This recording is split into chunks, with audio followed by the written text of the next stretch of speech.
आज का वीडियो काफ़ी शानदार है यहाँ पे।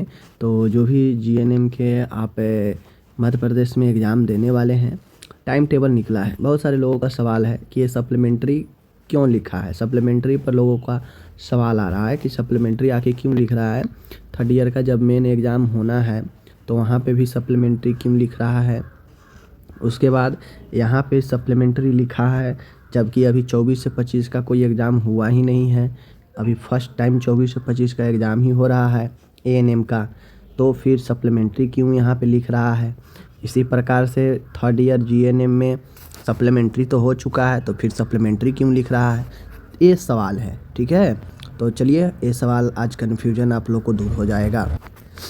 तो यहाँ पे देख सकते हैं आप लोग, टाइम टेबल तो आप लोगों को पता हो चुका है, मैंने बता भी रखा है। लेकिन ये जो सप्लीमेंट्री है, देखिए सप्लीमेंट्री का मतलब होता है पूरा के एग्ज़ाम। किसी सब्जेक्ट में आपको पहले बैक लगा है तो उसको पास करने के लिए उसी प्रॉपर सब्जेक्ट का एग्ज़ाम कराया जाता है, वो सप्लीमेंट्री होता है। तो अब यहाँ पे 24 से 25 अभी तो फर्स्ट टाइम एग्ज़ाम ही होगा फर्स्ट ईयर का एएनएम का, तो फिर भी सप्लीमेंट्री क्यों लिखा है।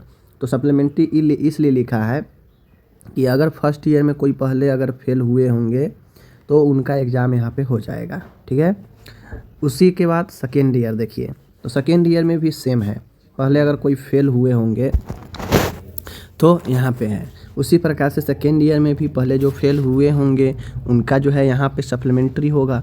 इसी प्रकार से जीएनएम थर्ड ईयर का आप देखते हैं 21 से 24 का, तो उसका तो सप्लीमेंट्री हो चुका है, रिजल्ट के लिए लोग वेट कर रहे हैं। ठीक है ना, सेकेंड ईयर का सप्लीमेंट्री हो चुका है 21 से 22 का, तभी तो पास करने के बाद जो बच्चेगा थर्ड ईयर के एग्ज़ाम देगा। तो ये उनके लिए है जो पहले भी फेल हुए होंगे। ठीक है ना, तो उनका भी एग्ज़ाम फॉर्म फिल होगा, समझ गए, 21 से 24 वाले का।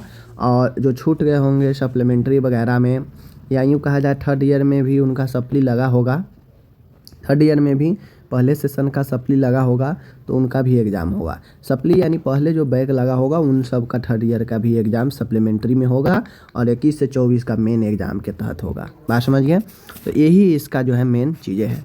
अब बहुत सारे लोगों का एक सवाल है, क्या ये जो एग्ज़ाम डेट दिया है क्या ये बदल सकता है। देखिए कोई भी एग्ज़ाम डेट निकलता है वह टेंटेटिव होता है, संभावित होता है, फिक्स नहीं होता है, टेंटेटिव है।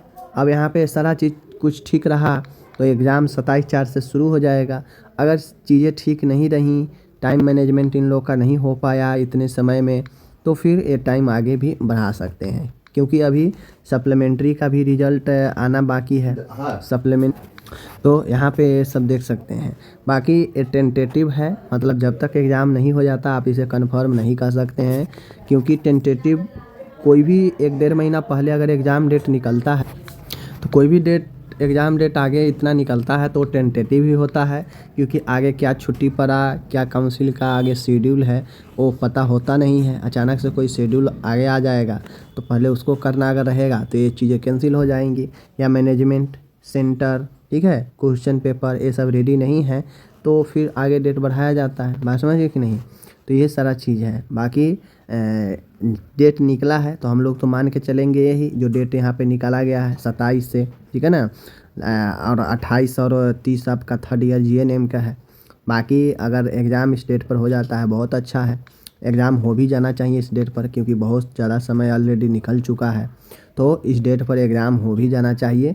और एमपी नर्सिंग काउंसिल का संभवतः अप्रैल से मई एग्ज़ाम का डेट समय भी होता है, तो इस समय में उम्मीद है कि एग्ज़ाम हो जाएगा।